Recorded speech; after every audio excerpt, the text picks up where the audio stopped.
Obviously, the war's a huge headwind. We still have a lot of good tailwinds. And if we're only looking at the supply side, then I think, of course, prices are going to come back down pretty darn quick to where they were before the war. It will make things more expensive. And to that point on real wages, that means real wages are going down. You're not going to be replaced by AI. You're going to be replaced by somebody using AI. What worries me in that it's not regulated is that we don't know how big it is.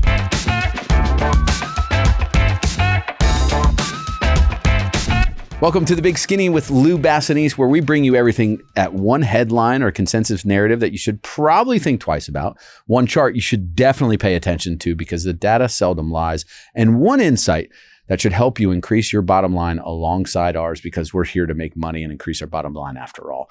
I am truly pleased to be here today with EJ Antoni, Chief Economist at the Heritage Foundation and Senior Fellow at Unleash Prosperity. Welcome. Lou, thank you for having me. It's a pleasure to be here. Yeah. I want to know, have you ever never been dressed in a three-piece suit? Because you are always the best dressed when I walk into the studio. No, I joke that even my pajamas, I have like a three-piece with little footies on it. You know? Oh, dude, it's classic. No, it's funny. It's one of those things we saw each other across air so many times and we meet in the green room one time and it's like instant connection. It's like you know each other. Yep. I'm really encouraged about and excited about this conversation because I think you're going to make me look stupid because I'm wrong sometimes. And the one narrative that you want to talk about, which I think is great because I've been on the other side of this and now I want to hear why I have to revise my thinking, is this idea that the Iran war and the impacts economically on the consumers, particularly in terms of inflation, is not going to be short-lived. I've been on air saying, hey, oil prices are going to come back down pretty quickly, not fully. We'll get back to normal as long as this doesn't drag out too long. But what say you? Well, I think you're right in that oil prices come down, not quite to where they were before. Yep. Right. Because at this point, you've had infrastructure damaged or destroyed. It's going to take, in some cases, years to get that back online. Yes. I think there's a Qatari oil field that's going to take like 3 years to get back to pre-war production levels because of all the strikes. So, yeah, sure, oil prices will come back down. And if we're only looking at the supply side, then I think, of course, prices are going to come back down pretty darn quick to where they were before the war. But there's the demand side, and a lot of contributors here to the conversation have been focusing on the fact that oil demand is not really changing that much in terms of final use. Right. But the problem is, what about all these reserves that we have been burning through at a breakneck pace in order to try to replace a fifth of the world's oil supply, right? Well, and it was maybe this time last year, everyone was talking about a glut of supply, and now that's completely off the table. A billion barrels gone. So you think, where does that show up and materialize first? Is it just keeping elevated prices longer for oil? Is it going to show up knock-on effects in the economies globally or locally? Like, where should we be paying attention the most? So I think you're definitely going to see it in terms of oil prices right out of the gate, because you're essentially, think of it as replacing a supply shock with a demand shock. Yeah. Negative supply shock, now a positive demand shock. So both are going to be the same upward pressure on prices. So yes, prices have not exploded today as if you got rid of 20% of the world's oil supply. That's true because you've replaced it with something else. Right. But at the same time, prices are then not going to come back down as quickly because, again, now you're just going to have to replace that supply. The thing that I think people are really not paying attention to, though, has to do with all those knock-on effects. It's got to do with fertilizer. It's got to do with glycols. Yeah. It's got to do with sulfur. Sulfuric acid specifically, it's got to do with helium, with silicon. The helium is really a significant one because it only stores for about 45 days, and then you can't easily replace those supplies. Right. So much of this stuff, we don't actually have strategic stockpiles of the way we do petroleum. Yeah. We're used to just constantly getting stuff off of the wells, for example, either directly or as a byproduct, because we don't anticipate a fifth of the wells being shut down, right? So we don't have a strategic stockpile of literally everything. So this is going to hit food production. It's going to hit chip manufacturing. It is already showing up big time in the plastics industry. But here's the problem. Unlike in COVID, where you'd have things, Lou, like a whole factory gets shut down because of the lockdowns, right? Or somebody got sick, whatever the case may be. But typically what was getting shut down was always like final stage manufacturing. Not always, because you had things like chip shortages, which then later caused automotive shortages. I remember that distinctly. Yeah. Right. So But then when you have like a toilet paper factory getting shut down, that's the final product, right? Who does not want to go back to those days? I tell you, the secret I found, I was living in Central Florida at that time, the little mom and pop gas stations where they only kept like 10 things of toilet paper on supply tucked in the back corner. That was my secret to like staying well supplied. But man, that was a horrible time. But do you think we face shortages like that in certain areas? Again, like we did in COVID? Because you brought up, I think one that I'm aware of is the helium in the final, manufacturing of chips, right? Right. It's very important. It's not replaceable. You need to use it to create a clean environment to finalize that. Do we get to a point where we can't produce enough AI chips? I mean, where are we in that choke point? Another week from now, another 2 months from now, where helium becomes in critical shortage? It's actually already baked into the cake. And this is why I think a lot of folks are missing the knock-on effects here. We have seen such a large impact just thus far that it has already started hitting different stages of production for different products. Yeah. So, again, with things like plastics, a lot of the input chemicals, we call the chemical blend stocks, have already gone through the roof in terms of prices. But it's going to be months down the road before the PVC pipe that you buy at Home Depot or Lowe's or Menards or whatever actually goes up in price. So really the consumer hasn't felt the impact of it yet, which brings us to the one chart that you wanted to really talk about, and that's real wage growth has just gone the other direction. It was starting to trend in the positive direction, and now we're going, it's negative wage growth. How does that intersect with what you're saying is going to be higher prices in the not too distant future? So this is the part, Lou, that is just, it's so tragic to me. We had so many different consumer staples that had either stopped going up in price or some had actually started going down. But a lot, if we again look at that supply chain and the input costs going down over the last year or so, a lot of consumer staples were actually set to go down in price in the coming months. So over the summer, into the autumn, and now unfortunately, all that progress is probably going to What are the specific products offhand? Like what are some examples of those things that would have been coming down in price over the summer? Because I think everyone talks about inflation. The rate of inflation is slowing, but that doesn't mean prices are coming down. But you're talking about actual prices dropping. Right. So we had a lot of foodstuffs, actually, fruits and vegetables, for example. Again, a lot of foodstuffs that were going to start trending down. If you look at some things that, I don't know if you quite want to call them consumer staples, but in the things related to housing, like your utility bills, for example. A lot of utilities were going to actually start reducing prices, which would have been great news. And again, unfortunately, you look at what's happened with fertilizer, what that's going to do to food prices in the coming months. 9 out of 10 American farmers right now, in the latest survey, which was, I guess, 2-3 weeks ago, 9 out of 10 American farmers said they can't get enough fertilizer right now. So that for all manner of crops. Right. So that means your yields are going to be down in the autumn. So with less supply means a higher price. Now, look, I'm not trying to be hyperbolic. It's not like we're not going to starve. There's not going to be famines in America. There might be in sub-Saharan Africa. But there's not going to be famines here. So but it will make things more expensive. And to that point on real wages, that means real wages are going down. So what's the antidote to it, right? Is it another farm subsidy bailout, right, to the farmers? To how do we make up this? Like, because I think in terms of the layman listening, they just know, and I've been talking about this. I mean, maybe we talk about the political fallout. Affordability matters. No one's paying attention necessarily to just one item in price. They're looking at how much money's coming in each month, how much money's going out, and is there anything left over? And what you're saying is there's going to be less and less left over, if any at all. What's the counterbalance? I mean, can we grow out of this? Are there policies in place that make you think the back half of the year is going to be an economic boom if we can get the war over in time?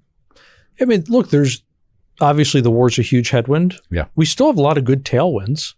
I mean, look at the big, beautiful bill. What that has done to investment, what that's doing, therefore, to innovation, the productivity gains we're seeing. We talk a lot about AI, that it's a substitute for labor. It's also a complement to labor. Remember, you're never. That's a good point that I think gets lost. Go ahead, continue on that thread. You're not going to be replaced by AI. You're going to be replaced by somebody using AI. Right. So, and what happens to the person using AI? They're more productive. They can command a higher wage. They get more done, et cetera. right? So their standard of living is actually going to go up. And like any technology, AI is going to create more jobs than it eliminates. I mean, how many phone app developers were there before the smartphone was invented? No, right? But this is a good point, and it's coming from you as a chief economist, someone who understands it. I think right now there's a lot of just fear-mongering in the headlines that AI is going to replace all jobs. But every tech evolution and revolution of the past has created new jobs. What do you make of, though? Does it change the level that we need for new job creation to maintain unemployment where it's at, right? So we have lower immigration. We have an aging workforce. Does AI and increased productivity mean we only need 50,000 jobs a month to stay at about 4.2, 4.3% unemployment? I don't think AI is really changing labor demand or supply as much as people think it is. The immigration thing that you mentioned, that's huge. Some economists at the Fed, whether it's in DC or at the 12 regional banks, some economists throughout the Fed system have actually estimated the break even might be as low as 0 to 30,000 jobs a month. Wow. In other words, we don't need to add almost any jobs right now because of the change that we've had to immigration policy. Now, I'm not saying that immigration policy is right or wrong. You can have that whole debate. But if you just look at what's happening to the population, what happened before with the previous immigration policy and what's happening now with the current immigration policy, turns out you really don't need to add that many jobs to just keep the unemployment rate where it is. And I think the data has really borne that out, right? Yeah, no, it's because entering this year, I remember a stat that was like, look, the average monthly job growth has gone down from 2022, 2023 from 300,000 plus to 150,000 to almost 75,000. And then thinking at this level of GDP growth, say, let's assume 3%, that we need to be somewhere in that 150,000 jobs, but that's not reality. Where do you see, just people think like headline numbers, where do you think GDP can be this year on a full year run rate? And job creation, it looks like government is winding down, thankfully. Where do you think most of the job creation exists? The opportunity. So right now, I would have given you such a different answer, going back to February, right? I would have said there's going to be a lot more in manufacturing. There's going to be a lot more in information services, and actually even in professional and business services as well. Now, unfortunately, I think you're going to see probably a majority of ads, construction, which is good, but then also in education services and health services. And the reason I'm less enthusiastic about those two, Lou, is that so much of those are actually government funded. So they're not a government job. I should say taxpayer funded, right? Right. It's not a government job, but if you work for a hospital, I don't care if you're a doctor or a janitor, you work for the hospital and your job is paid for by a grant that's funded by the taxpayer. That's functionally the same in terms of doing highly the accounting. Correlated. Right. It's functionally the same in terms of the accounting as if you're a federal bureaucrat, right? Your job is paid for by the taxpayer. At the end of the day. So that's being directly impacted. Let me ask you this, because you were nominated to run the BLS, right? You look on Wall Street on our side is like people want to just discredit any of the jobs data because there's too much noise, not enough signal. How would you respond to that? Is there enough in the trends that it makes it still meaningful, or is it getting less and less relevant in terms of trajectory for the economy and the stock market? I think you definitely have to take a lot of this stuff with a grain of salt, and you always, always, always have to take a very holistic view of the data, and especially these individual reports. So I don't just look at the jobs report. I look at the different purchasing manager indexes that we get, whether it's S&P Global or ISM, the regional Federal Reserve Bank surveys that they do, and then also things like Paychex, ADP, the private payroll processors. But if we just look at even if you want to just look at the employment situation, the jobs report, you got to, again, take a holistic view of it and then just tell the best story you can that aligns with as many data points as possible. For example, in this last one, it said payrolls went up, so more jobs, but fewer people were employed. Number of multiple job holders went up. All the net job growth was part-time jobs. Full-time employment went down. Okay, so what it looks like, and we'll probably see something basically, I think it's going to be a similar story for a period going forward. But what it looks like happened was because of the big spike in prices that we just got, people needed to get a second job or even a third job to make ends meet. That boosted the payroll numbers. At the same time, you have a lot more discouraged workers who are leaving the workforce. Right. So that they're leaving, the participation rate changes because of that, and unemployment stays steady state. So yeah, your labor force participation rate ticked down, the employment to population ratio ticked down, right?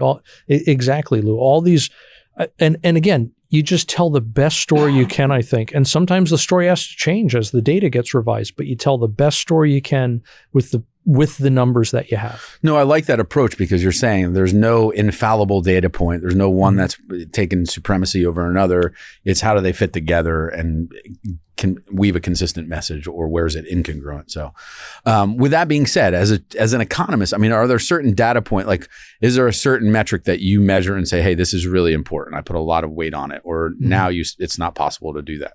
I mean, do you look at Fed funds rate? Do you look at jobless claims? Is there anyone that you say, hey man, I sit around each month and I'm waiting for that number to come through because it always gives me a reliable tell on the economy, or what you think is important? I'm still a big believer in M2. Yeah. And I know it doesn't mean as much as it did years ago. I get it. And I understand that because of things like the Fed paying interest on reserves, that has really changed the dynamic as well. But it's still important. It's still worth looking at. And people who are trying to find all these different explanations for inflation and don't want to just look at how M2 explodes at the beginning of 2020. So yeah, for the layman, explain that. So an accelerating M2, the money supply, typically leads to inflation, right? And if you don't see that, then we can say that there's not a huge inflationary pressure. Yeah, exactly. We talk about the scarcity of products and services, and that's true, but there's also a scarcity of money. And as you reduce scarcity, what happens? The value of whatever you're talking about goes down. Yeah. And this is true. Again, it doesn't matter if you're talking about money, if you're talking about a product. You can even do it with the dating market. That's a whole fun conversation, right? As you reduce scarcity. I'm curious what a chief economist thinks about the dating market and apps. Oh my gosh, the treasure trove of data we have gotten from dating apps is unbelievable, and how modern men perceive modern women and vice versa. That alone is a fascinating conversation. And what's the signal in that? I mean, what kind of a main takeaway? I think we could spend a ton of time on this, but just at the surface, like what was the most surprising stat from that data set to you? I think it's the disconnect that a lot of young women have on the kind of guy they want and the kind of men that are actually available. And it's, you can also say it's interesting how what women today want is so incredibly different from what women a generation or two wanted. Interesting. But I just think it's so interesting how, men's perception of women aligns pretty darn well with the actual population of women. It's like two overlapping bell curves. Right. And then you take a look at women's expectations, and it's amazing how you get these huge skews. So this is unexpected, right? Men are being realistic and women are being unrealistic. I remember seeing some tweets or memes about it. It was like, here's the characteristic I want, like 6'1", very successful, no debt, income over this, blah, blah, blah. And they're like, yeah, there's 3 people in, the greater Northeast that fit your criteria. Right, exactly. And what's really shocking is these tend to be, for the women, minimum dating requirements. Yes. So I was shocked when I saw this, Lou. Apparently it's more than half of women on the dating market today will not date a guy under 6 foot. Wow. Yeah. Well, they're just making their lives harder. There's a whole second economy that's going to exist for lonely, still single people at some point in time. Yeah, arguably that economy already exists. I won't say what it is. Or we just have to adjust our standards and recognize what reality is and the disparity between what we perceive and what is real.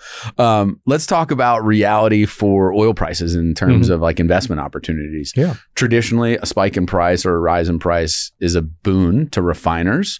What about for producers? I know mainstream, I hear a lot of guys talk about it. I'm in the oil and gas industry. They're like, look, this is going to be great. We're going to expand production because prices are higher. Not so fast. No one's that knee-jerk reaction to ramp up production right out of the gate.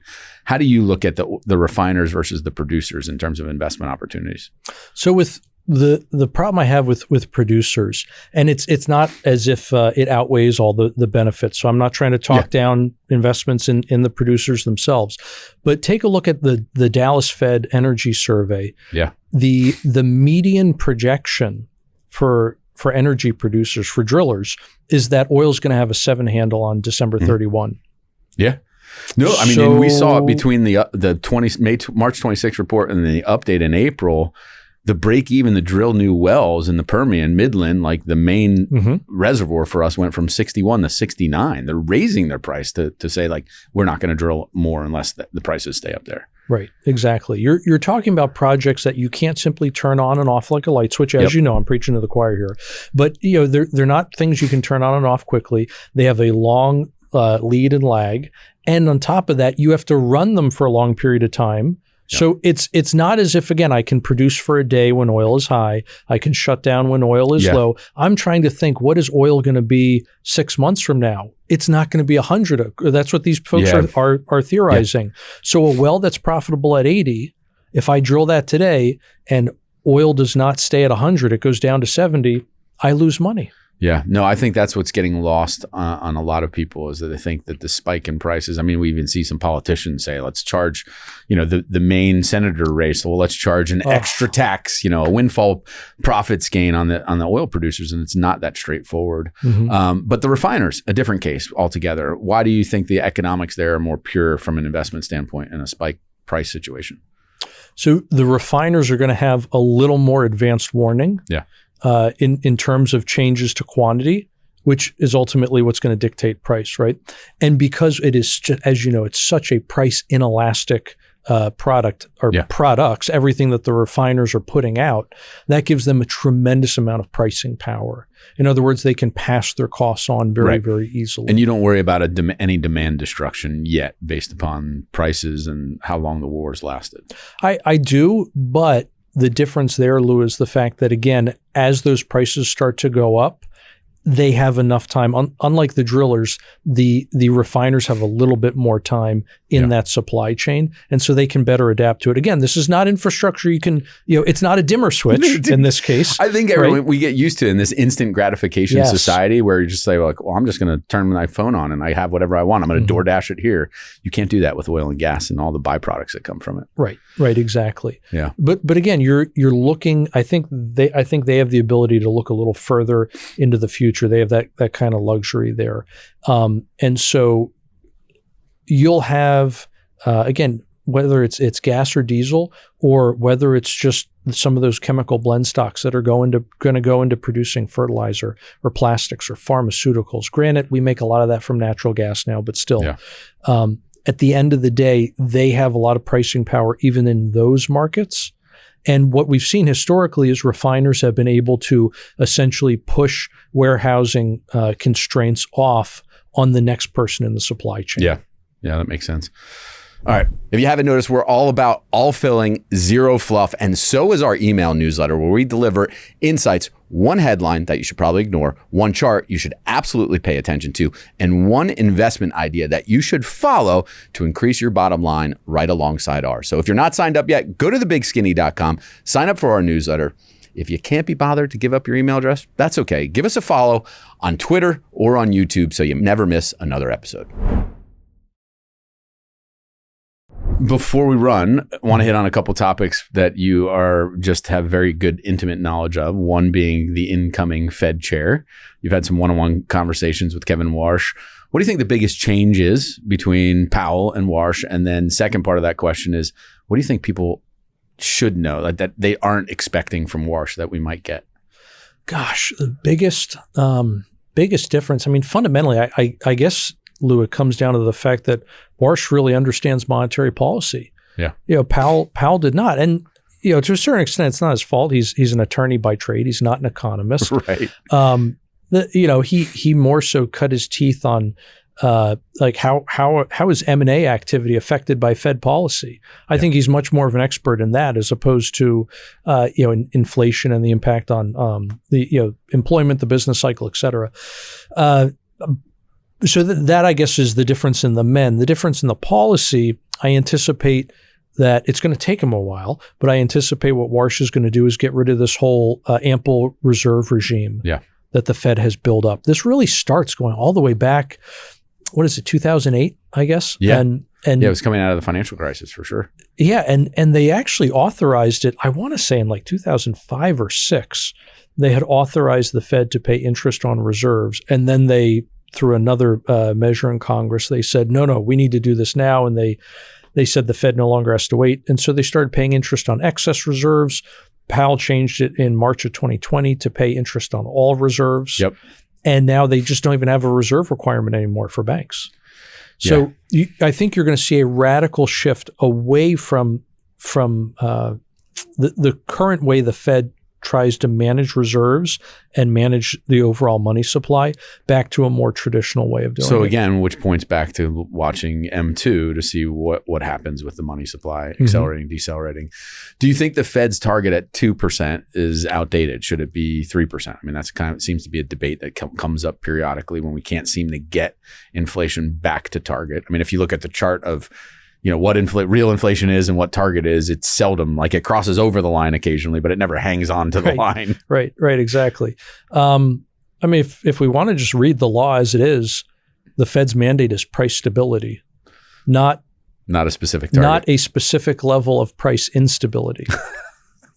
In other words, what the law says, what Congress wrote, and what the president signed, Wilson, one of our worst presidents ever, but he was still president. It's a legitimate law.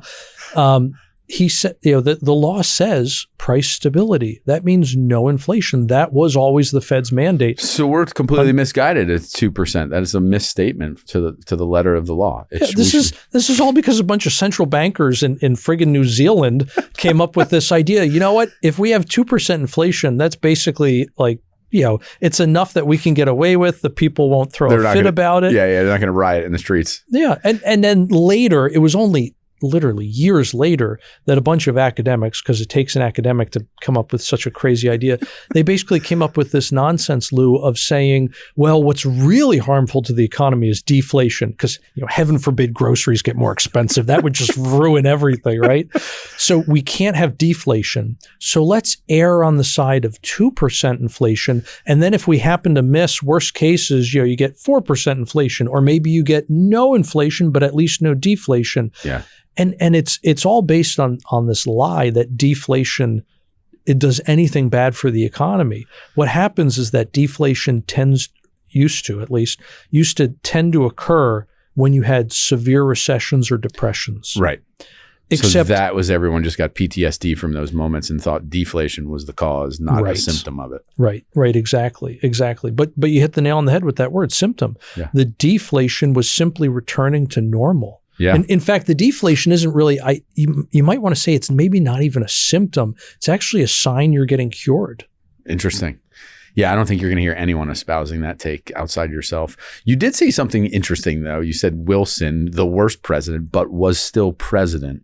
Mm-hmm. That's a respect for the office that I feel has completely disappeared. I mean, there's such vitriolic opinions if you're on one side versus the other. Do you ever think we get back to a time of civil public discourse? Because I remember when I grew up, vehemently disagree, but you're still having a respect for the office. I didn't love Obama, but I didn't have Obama derangement syndrome because he was in the office, right? I mean, do you think we can get back to a world where we move to the middle some more versus what it seems to be everyone's going further to the extremes? I think so. Yeah. Hope springs eternal, right? But I mean, Lou, to be honest, though, it's I don't know if it's at this point a political issue anymore. It almost feels like it's a cultural issue. I agree. Because I think it's all related to just the lack of respect we have for the office. It's the same as the lack of respect we have for one another, the lack of respect we have for human life, quite frankly. I'm absolutely amazed at how many areas in this country just aren't safe anymore. Yeah. I mean, listen, man, we just were talking about traveling back and forth between the Northeast. I was in Baltimore. I would tell you that's one of the cities in this country that most people don't realize is one of the least safe in a very quick place. And I have rules for my family here in the subways in New York because like you see this random machete attacks and pushing people downstairs and murdering them. Yeah, there's no respect for your fellow man. When you're a society where a young lady can't walk alone at night, I think that tells you everything you need to know. Yeah. So if you're not going to have respect for her, I think it's a very logical chain you can follow to say, why would I have respect for the president of the United States? Yeah. No, well said. I think you're right. It is cultural. We never anticipated to go here with this conversation, but that's what I love about you. You can go anywhere, very versatile.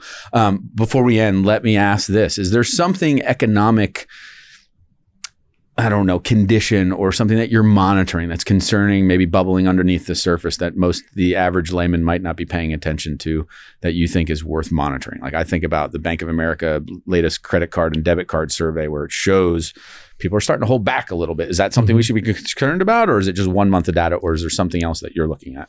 Buy now, pay later. Yeah.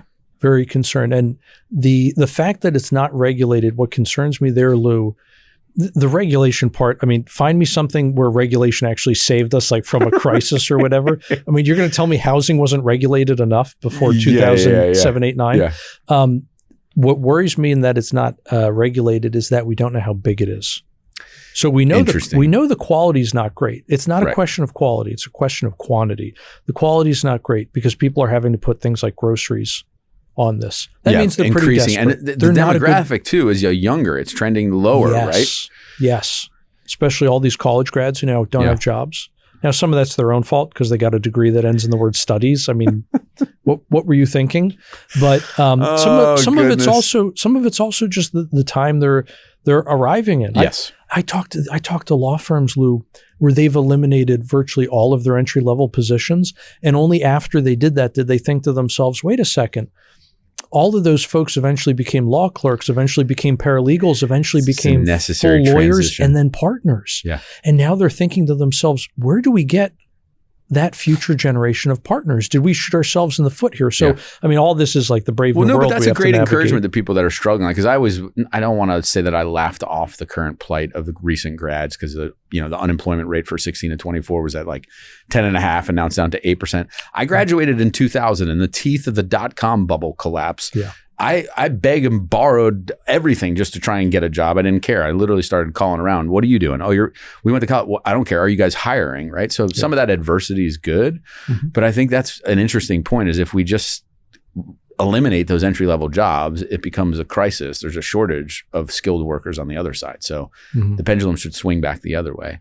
Buy now, pay later. What about prediction markets and like people just flat out gambling on random binary events? Well, President Trump say X word 3 times in his address. And will Jerome Powell say good afternoon? Yeah, exactly. Will the temperature at Paris airport rise above this degree? Like, I mean, isn't this akin to just legalizing gambling across the country? I mean, does that concern you as an economist? Not particularly. I'm not saying it's good. Yeah. But it doesn't concern me anywhere near as much as something like the buy now, pay later. So you see that as more of just discretionary spending. It's kind of, we can put it in the entertainment bucket, but what we're talking about buy now, pay later, it's for essentials, right? People are spending on non-discretionary items and putting it on that. Yeah. I mean, I essentially view the whole gambling thing as just, it's just a wealth transfer. Yeah. Right. Is how I look at it. So again, I'm not saying it's good, because I think you'd probably find a correlation between people who do not have enough disposable income and people using calcium polymarket, et cetera, right? So not good there. Again, not endorsing it. I'm just saying I'm much more worried about people who are, I think, just drowning in debt right now. Yeah, no, that's a fair point. That's a big concern of mine. And we forget, I think, that going back to the housing market, what really popped the housing bubble was $150 oil. Yes. Absolutely. Right. People were paying so much to fill up their tanks on their huge SUVs that what happened? They started missing mortgage payments. Yeah. And that was the first link in that whole disastrous chain. Yeah, no, you're dead on. I remember that at that time, people were filling up their Suburbans and extra long expeditions, but that's when the smart car became really popular. Remember those things where how would ever pass any safety crash test is beyond me, but for $30,000, you can get in this Deathmobile. So maybe that's the economic tell we need to be looking for. Like when this smart car becomes popular again, the end is nigh. Now that they've lifted all the stupid, not all of them, but a lot of the cafe regulations with the endangerment finding. Yeah. Now you're actually going to be able to get a lot of these pup trucks back. Yes. I mean, this is so crazy. Like I have a vehicle that's over 6,000 pounds. There's no reason it needs to be that heavy. But the reason Toyota did that is because by getting it over the 3-ton limit, it actually has a looser emissions requirement that it has to meet. So they're incentivized to produce a heavier vehicle that uses more gasoline. Yeah, just to avoid some of that. Yeah, right. It's insane. But remember the old, not like the current Ford Ranger or Tacoma, the Toyota Tacoma, where they're bigger, but the pup trucks used to be smaller. Yeah, right. But they didn't, at their lower weight range, they couldn't meet emissions. They couldn't meet the emissions standard. Yeah, So I used to now drive around a Nissan Frontier right out of college. Yes. Yeah. Yep. So now you'll be able to bring those things back, which will be nice. Yeah. No. Well, always an interesting conversation. Where can people find your insights besides on the regular and a lot of media places, but where can they find you every day? Best places on X, Twitter, whatever we call it Twitter. these Until days. Elon Musk follows me, it's Twitter. You know what? Like reposting just doesn't ring the same way retweet Just like does. truthing doesn't make any sense to me. Don't get me started. Yeah, your truth, my truth. Sorry, but anyway, the handle there is @real EJ Antoni. Awesome. Well, enjoy the conversation. Look forward to the next one with you. Likewise, Lou. All right.